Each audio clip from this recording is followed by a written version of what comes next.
All right. Hi, everybody. So welcome. It is 12 noon Pacific, 3 p.m. Eastern, and I am here right now with the lovely Jennifer Marcks, the founder of the Gluten-Free Summit. And we are talking about how to go gluten-free healthily, because there are so many products, and I hate this word, but I'm going to use it, misinformation about what's actually healthy. And you would have seen when I put out this post about the summit, about this live, that I talked about the fact that there was this 350,000 person study telling us that there are all these people who went gluten-free and actually became unhealthier metabolically. And Jennifer and I are going to be sharing our best tips and tricks about how to actually make this lifestyle switch in a way that is, one, enjoyable, delicious, and most importantly, actually good for you. So we often get confused by seeing gluten-free labeling and thinking, oh my God, that must be a good thing. It must be a healthy thing. Right, Jennifer? Yes, that's what people think. Yeah. So Jennifer, if you want to just give me just a quick breakdown of like why you are so committed and passionate to this cause, I would love to hear it. And I think our audience would too. Sure. Thanks for having me on, Ray. It's great to chat with you once again. So, hey, everybody, I'm Jennifer Marcks. I'm a gluten-free health coach, and I help women create a sustainable and delicious gluten-free lifestyle. And I do that because I went through so many health issues and no one could give me answers. And when I finally found out it was gluten, when I took gluten out, my life changed. And as I took gluten out and researched, I found out that my children had celiac disease. So I celebrate being gluten-free because I still believe that if I didn't figure that out for myself, I to this day would not know my children had celiac disease. Now, all three of them have celiac disease and live a gluten-free lifestyle. And we've done this for 13 years now. So I am very passionate about teaching others how to do this in an easy and delicious way, because we can. Yes, it's overwhelming. Yes, it's a lot at the beginning, but when we get the steps put into place, it can happen for you. Yeah, absolutely. Amazing. So I just want to share a very quick synopsis about what was happening in my life and how I made the switch to going gluten-free, because I was a person who grew up with a family. They baked their bread. They made bread every single day. We had an oven outside that they would put bread into, a big stone oven. Exactly. Yeah. So it was very, very weird to be told that, oh, maybe you should cut out gluten. And I'm like, why?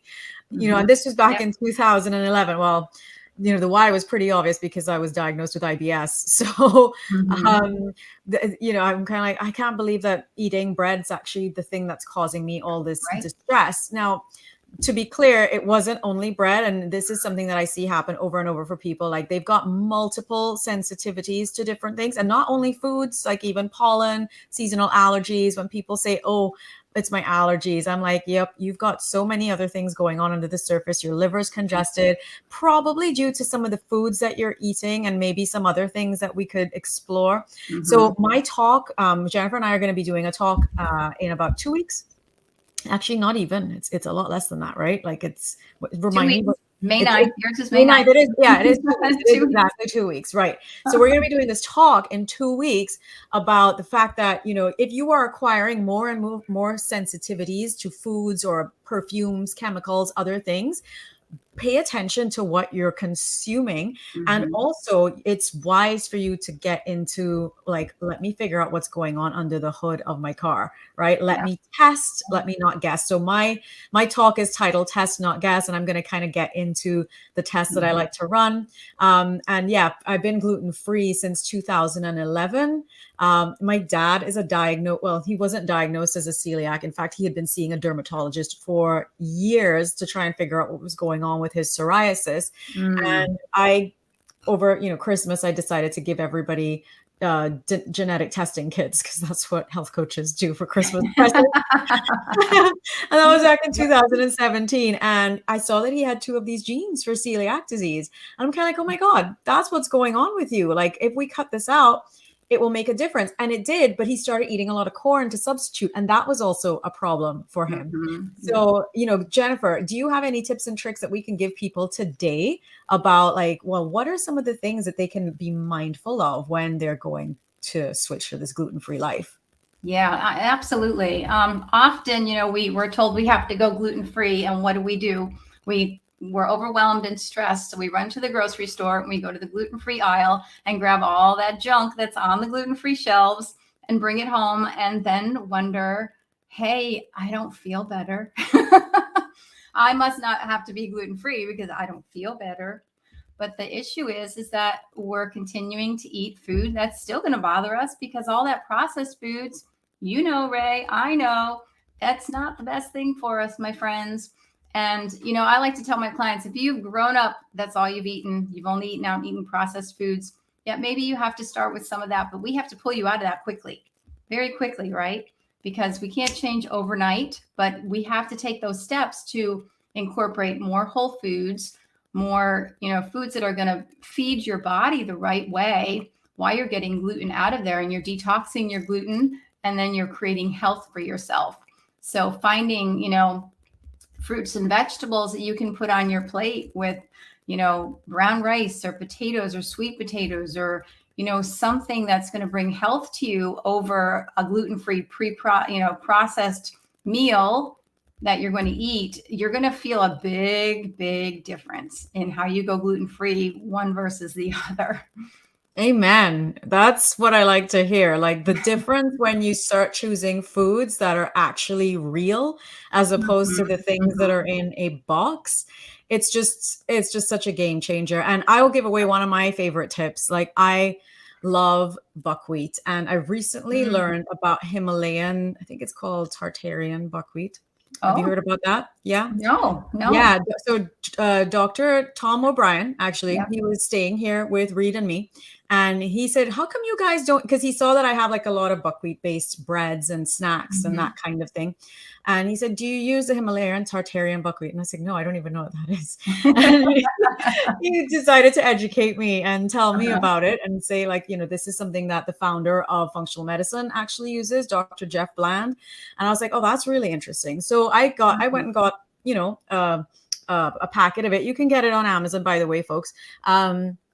It is just ground buckwheat. Now, buckwheat is a pseudo grain, right? So some people who are sensitive to grains may not be able to consume it straight away. But if you are sensitive, then that's a clue that you need to do some work on healing your gut, because the more sensitive you are, the more damaged your gut lining probably is, right? And we need to investigate, well, why is the gut so damaged? What state of damage is it in? And that's what my job is all about, like actually figuring out that stuff for you.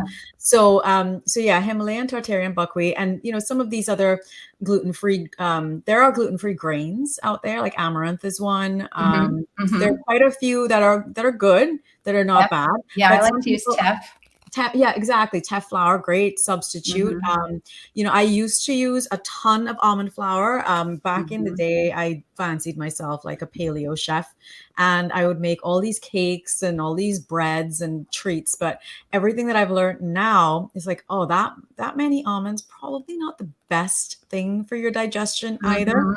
Exactly. So tailoring and tweaking your nutrition for your microbiome, as well as your metabolic health, it is a skill. And, you know, you might be a sucker for packaging. Like you said, you know, you go into the supermarket, you go to the free from aisle or the gluten-free section, you see all the gluten-free on everything. Like, okay, this must be safe. But just because it's had that stamp on it does not mean that it's actually good for you. Thank you. I was just going to say, and yes, it means, it's gluten-free, but gluten-free does not mean healthy. That's what we have to hold on to, because people say, oh, I'm just going to eat the gluten-free cookies because they're so much better for me. I'm like, okay, let's look at that ingredient list. Or do we still think that's really better for you? Because it might not be, right? Depending on who made it and what it's made with, not necessarily. Can we back up to your buckwheat? I just want to add something, because buckwheat is always that grain that people bring up and say, I can't eat buckwheat. It's wheat. It has wheat in it. But buckwheat is gluten-free, although sometimes when different companies process buckwheat, they process it with a mixture of wheat. So always buy buckwheat that's certified gluten-free. Yeah. Oh, That's a great tip. Thank you for that. And, Yeah. well, I guess from my perspective, like I'm only buying now the Himalayan Tartarian buckwheat. So that is Mhm. certified Yeah. 100% gluten-free. I have So, to look for that's a top tip that. to walk away with as well. But if you aren't Yeah. buying that and you're not ordering it off of Amazon or wherever, look out for the certified gluten-free label. That's one of the Mhm. few times that we can feel confident, like, okay, this one actually is good for me or good or is healthy. Mhm. I say that, but one man's meat, another man's poison. So back to my original point with Mhm. testing and not guessing, like what Mhm. might be really good for one person, brown rice, corn, blah, blah, blah, Mhm. may not actually be good for Yeah. you because we don't know. And if you feel that your body doesn't respond well to certain foods that are supposedly healthy, I have clients who react to Brussels sprouts and pumpkin seeds. They've got Mhm. gut Mhm. reactions to those types of Right. things, and myself included. Like bananas are on my no list, right? Oh. Bananas, pears, grapes, and those are all technically very healthy things. However, Mhm. not Mhm. healthy for me. So that means that you've got to do some work. Now, part of the reason behind that as well is that potentially if you eat the same thing over and over and over and over again, you can develop some sort of intolerance to it. So that's why it's so important Mhm. to have a very diverse Absolutely. range of Yeah. foods in your diet and your nutrition. And we're going to be talking about all of that in the summit on May 9th. So yeah, so please sign up for it. I'm going to put links below this video for you to do that. Yeah. And we hope to see you there. I know you only had a few minutes. Do you have any final words, Jennifer, before Yes, we yes. end? I would love to invite your audience to come join us in the summit, because not only are we having this amazing talk with Ray about testing, we are also talking about hormone health and sleep and being intentional about your gluten-free life and getting grounded and understanding cravings and gluten-free travel. I mean, we have so many great talks coming at you, and each expert is going to share a free gift with you. And that is something that you can download and start implementing the steps and strategies they are sharing in your gluten-free life now, so that you can create your gluten-free life that works for you. I think we just have so much coming at you all month long to celebrate living gluten-free. We're so excited to share this and hope you're going to join us, because we also have some amazing prizes that we're giving out. Oh, can we talk about some of the prizes? I forgot about those. I know you got like 30 seconds. Tell me Well, about some yeah, prizes. different companies. So let me just say that different gluten-free safe companies have donated some of their products for us to Oh, I don't want to spoil anything, but we have some amazing gluten-free products that have been donated to raffle off to our community. So you can come on in and get some amazing gluten-free products. And I'm not going to give away the companies because I want that to be a surprise in the summit. But we have some good stuff to raffle off. amazing. All right, folks. Well, there you have it. We only had a couple of minutes today. We had about 15 minutes, and we hope that this has whetted your appetite a little bit for the gluten-free, the whole month of the summit. It's Mhm. literally a whole month, and she has curated some incredible speakers. I am so excited to be a part of it. So excited to Yeah. be a part of elevating this message about health and empowerment and what you can do to take back control of your health. Because unfortunately, health is not found in a doctor's office or at the bottom of a bottle of pills. It is No. at the end of your fork, right? Yes, So that's absolutely. one of the first things you can do to start making a difference to how you feel. So, Jennifer, thank you very much for Thank being you. here today. I have totally enjoyed interviewing you, and I can't wait for the 9th of May for when we do our thing. Yep. And for everybody Absolutely. else, I am putting links below this video so then you can sign up for the summit and you can benefit from all the cool things that we've been talking about. Yep. Have a wonderful rest of your day. Thank you so much. Thanks, Ray. Bye, everybody. See you in the summit. Bye. All right.